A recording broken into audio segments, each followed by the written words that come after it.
ఓ 23 ఏళ్ల కుర్రాడు కోసం వేలాది మంది జనం వెయిట్ చేస్తున్నారు. ఆ కుర్రాడు ఒక్కసారి తమవైపు చూస్తే తమని కరుణిస్తే చాలు జన్మ ధన్యమైపోతుంది అన్నట్టు అతని వెనక పడుతున్నారు. ఇప్పుడు సోషల్ మీడియాలో ఈ వీడియోలే తెగ వైరలవుతున్నాయి. దీంతో ఆ కుర్రోడు ఎవరా అని అంతా ఆరా తీస్తున్నారు. అతనెవరో కాదు, మల్లికార్జున ముత్య. కొన్ని రోజులుగా సోషల్ మీడియాలో వైరల్గా మారి ఫేమస్ అయ్యి లక్షలాది మంది ఫాలోవర్లను సంపాదించుకున్న మల్లికార్జున ముత్య ఎవరు? ఇంత చిన్న వయసులోనే ఇదంతా ఎలా సాధ్యమైంది? నిజంగా మల్లికార్జున ముత్య దేవుడా? What's the story? ఉత్తర కన్నడలోని యాదగిరి జిల్లా షాహాపూర్లోని మొహల్లా రోజాలోని చిన్న పట్టణానికి చెందినవాడే ఈ మల్లికార్జున రాయ అలియాస్ మల్లికార్జున ముత్య. నిరుపేద కుటుంబానికి చెందిన మల్లికార్జున తండ్రి హనుమంతరాయ, తల్లి భవాని. తండ్రి హనుమంతరాయ ఊరూరా తిరుగుతూ భవిష్యత్తు గురించి చెప్పేవాడు. అలా హనుమంతరాయ చెప్పిన వాటిల్లో కొన్ని జరగటంతో అతడిని కర్ణాటక ప్రజలంతా ముత్య అని పిలవడం మొదలుపెట్టారు. కర్ణాటకలో అద్భుతాలు చేసేవారని, దైవాంశ సంభూతులుగా భావించేవారిని నడిచే దేవుళ్లగా పూజిస్తూ గౌరవంతో ముత్య అని పిలుస్తారు. అంటే విలువైనది అని అర్థం. ఇలా క్రమంగా హనుమంతరాయ పాపులర్ కావటంతో ఆయన ఇంటింటికీ తిరిగి భవిష్యత్తు చెప్పే అవసరం రాలేదు. హనుమంత ముత్యను చూడటం కోసం, ఆయనతో భవిష్యత్తు చెప్పించుకోవటం కోసం, ఇంట్లో జరిగే శుభకార్యాలకు పిలవటం కోసం ఆయన ఇంటికి పోటెత్తేవారు. అప్పుడప్పుడే ఊహ తెలుసుకున్న మల్లికార్జున తండ్రినే చూస్తూ పెరిగాడు. తండ్రిలా తాను కూడా ప్రజలలో ఉండాలని, ఫేమస్ అవ్వాలని అనుకునేవాడు.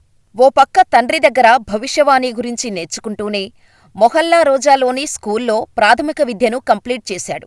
హనుమంత ముత్య గురించి ఆ నోటా ఈ నోటా చెప్పుకోవటం విన్న ముంబైలోని ఓ గ్యాంగ్ హనుమంత ముత్యను కలుసుకున్నారు. నిధులు, లంకబిందెలు ఎక్కడున్నాయో చెప్పమని అడిగారు.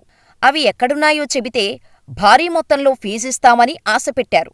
ఎక్కడా తన కుటుంబానికి హాని చేస్తారోనని భయపడ్డ హనుమంతముత్య వారికి హెల్ప్ చేస్తానని చెప్పాడు. అలా దాదాపు సంవత్సరమున్నరపాటు ముంబై గ్యాంగుతో హనుమంతముత్య తిరిగారు. కాని గుప్తనిధులు ఎక్కడున్నాయో కనిపెట్టలేకపోయారు. దీంతో తమ టైమంతా వేస్ట్ చేయించాడన్న కోపంతో ముంబై గ్యాంగ్ హనుమంతముత్యను చంపేశారని అంతా చెబుతారు. ఇక తండ్రి చనిపోవటంతో కుటుంబ బాధ్యత మొత్తం మల్లికార్జున మీదే పడింది. కరెక్టుగా ఇంటర్ చదివేటప్పుడే బాధ్యతలు మీద పడటంతో ఇంటర్కి ఫుల్ స్టాప్ పెట్టేశాడు మల్లికార్జున. ఇప్పటికే తండ్రి నుంచి నేర్చుకున్న భవిష్యవాణి గురించి చెప్పటాన్ని మొదలుపెట్టాడు మల్లికార్జున.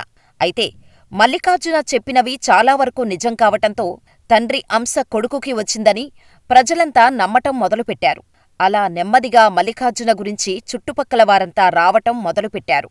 ప్రజల నుంచి వస్తున్న ఈ ఆదరణ చూసిన మల్లికార్జున తను చేస్తున్న మంచి పనులను రీల్స్గా చేసి సోషల్ మీడియాలో పెట్టాలని తన ఫ్రెండ్స్కి చెప్పటంతో ఆ వీడియోలను సోషల్ మీడియాలో అప్లోడ్ చేయటం మొదలుపెట్టారు.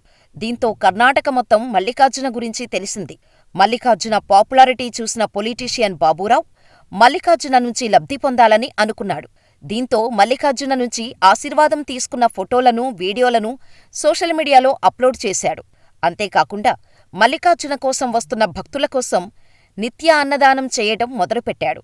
స్థానికంగా పెద్ద పొలిటీషియన్ అయిన బాబూరావు లాంటివారే మల్లికార్జున దగ్గరకు వెళ్తున్నారంటే నిజంగానే అతనికి శక్తులున్నాయని నమ్మిన సీరియల్, సినీ స్టార్ సెలబ్రిటీలు రావటం మొదలుపెట్టారు. దీంతో ఒక్కసారిగా మల్లికార్జున ముత్యకు సోషల్ మీడియాలో ఫాలోయింగ్ పెరగటంతో పాటు అతను ఉంటున్న యమలూరు గుడి దగ్గరకు కర్ణాటకతో పాటు ఇతర రాష్ట్రాల ప్రజలు సైతం వెళ్లటం మొదలుపెట్టారు. ఇదిలా ఉండగా ఓ రోజు నలుగురు వ్యక్తులు ఎక్కడినుంచి వచ్చారో చెప్పకుండా కేవలం మల్లికార్జున ముందు మౌనంగా నిలబడి చూడటం మొదలుపెట్టారు. మల్లికార్జున నిజంగా భవిష్యవాణి చెప్పే సత్తా ఉందో లేదో టెస్ట్ చేయటం కోసం అలా చేశారు వారు. అయితే ఎవరూ ఊహించని విధంగా వారి పేరు, ఎక్కడినుంచి వచ్చారు, వారి ఫోన్ నెంబర్తో సహా చెప్పటంతో మల్లికార్జునకు నిజంగా దేవుడి ఆశీస్సులున్నాయని చెబుతూ వారు అతని కాళ్లమీద పడిపోయారు. ఈ వీడియో సోషల్ మీడియాలో తెగ వైరలైంది. అయితే తనను చూడటానికి వచ్చిన భక్తుల నుంచి రూపాయి కూడా వసూలు చేసేవాడు కాదు మల్లికార్జున ముత్య. కాకపోతే యమలూరు గుడి దగ్గర హుండీలు ఏర్పాటు చేసి భక్తులకు తోచినంత సాయం చేయమని చెప్పేవాడు. అంతేకాకుండా గుడి దగ్గర 24 గంటలు అన్నదానం చేస్తూనే ఉంటున్నారు. ఎవరు ఏ టైంలో వచ్చినా లేదనకుండా కడుపు నింపటం మొదలుపెట్టారు. మల్లికార్జునతో పాటు అతని చుట్టూ ఉండేవారంతా కూడా 25 వయసులోపు వాళ్లే ఉంటారు. అయితే ఓ రోజు పొలిటీషియన్ బాబూరావు ఎన్నికలలో నిలబడతానని మల్లికార్జున ముత్యకు వచ్చి చెప్పాడు. నేను గెలిస్తే నీకు 100 ఎకరాలలో ఆశ్రమం కట్టిస్తాను అని కూడా చెప్పాడు బాబూరావు. నువ్వు నాకు ఎన్నికలలో హెల్ప్ చేయాలి, నా తరపున నియోజకవర్గంలో ప్రచారం చెయ్యాలి అని అడిగాడు బాబూరావు. దీంతో అత్యధిక మెజారిటీతో గెలుస్తావు, ఈసారి ఎమ్మెల్యే అవుతావు అని మల్లికార్జున అభయమిచ్చాడు. ఒకవేళ నువ్వు గెలవకపోతే నేను భవిష్యవాణి చెప్పటం మానేస్తా అని శపథం కూడా చేశాడు మల్లికార్జున ముత్య.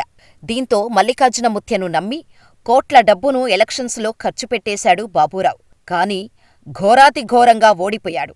దీంతో అందరిలో అనుమానాలు మొదలయ్యాయి. అసలు మల్లికార్జున ముత్య చెప్పేవి నిజాలా అబద్ధాలా అనే డైలమాలో పడ్డారు. కాని కొన్ని రోజుల తర్వాతే అన్నీ మర్చిపోయి యథావిధిగా మల్లికార్జున చుట్టూ ప్రజలు తిరగటం మొదలుపెట్టారు. దీంతో ఓ జర్నలిస్టు బాబూరావు మల్లికార్జునతో మాట్లాడిన వీడియోని పోస్ట్ చేస్తూ, మరి బాబూరావు ఓడిపోయాడు కదా, ఎప్పుడు భవిష్యవాణి చెప్పడం మానేస్తున్నావ్, ఆ కుర్చీ నుంచి ఎప్పుడు దిగిపోతున్నావ్ అని ప్రశ్నించాడు. దీంతో Mallikarjuna Mutya social media, digital team counter attack మొదలుపెట్టారు. మల్లికార్జునపై ఇలాంటి పోస్టులు పెడితే లేపేస్తామంటూ వార్నింగులు ఇచ్చారు. దీంతో ఆ జర్నలిస్ట్ మల్లికార్జున ముత్య టీం ఇచ్చిన వార్నింగులను సైతం రికార్డు చేసి సోషల్ మీడియాలో పెట్టాడు. నిజంగా దేవుడైతే ఇలాంటి బెదిరింపులకు ఎందుకు దిగుతున్నారు అంటూ రెచ్చగొట్టాడా జర్నలిస్ట్. దీంతో మల్లికార్జుతో పాటుగా పక్కనే ఉండే యువకుడు జర్నలిస్ట్ ఓ వీడియో పంపించాడు. బాబూరావు ఓడిపోతాడు అని మల్లికార్జున ముత్యకి ముందే తెలుసు. కాని అది చెబితే ఎక్కడ లోగా ఫీలయ్యి చనిపోతాడేమో అని మల్లికార్జున చెప్పలేదు. బాబూరావు వెళ్లిపోయిన తర్వాత ఈ విషయం నాతో ముత్య చెప్పారు. ముత్య ఊహించినట్టే బాబూరావు ఓడిపోయారు అని వీడియోలో చెప్పుకొచ్చాడు. అయినా మల్లికార్జున ఎవర్నీ దోచుకోవటం లేదు, ఎవరి దగ్గర నుంచి రూపాయి తీసుకోవటం లేదు. పైగా పేదవారికి, తన దగ్గరకు వచ్చే భక్తులకు లేదనకుండా 24 గంటలు భోజనం అందుబాటులో ఉండేలా చేస్తున్నాడు. అంతేకాని మల్లికార్జున ఏ తప్పూ చేయలేదు అని వివరణ ఇచ్చాడు. అతను చెప్పింది కూడా నిజమే కదా అంటూ జనం ఆ జర్నలిస్టుని తిరిగి తిట్టడం మొదలుపెట్టారు. కావాలనే మల్లికార్జునను తొక్కటానికి ఇలాంటి ప్రయత్నాలు చేస్తున్నారని జర్నలిస్టుని తిరిగి రోస్ట్ చేయటం మొదలుపెట్టారు. కర్ణాటకలో ఇలా భవిష్యత్తు చెప్పేవారు 2-3 ముత్యాలు కూడా ఉన్నారు. చేత్తో ఫ్యానాపి ఆ బూడిదను తలకు పెట్టే ముత్యా గురించి తెలిసే ఉంటుంది. అయితే వీరు నిజంగా భవిష్యత్తు చెబుతారా అంటే ఆ దేవుడికే తెలియాలి. మరి ఈ మల్లికార్జున ముత్య గురించి మీరేమనుకుంటున్నారో మాకు కామెంట్ చేసేయండి.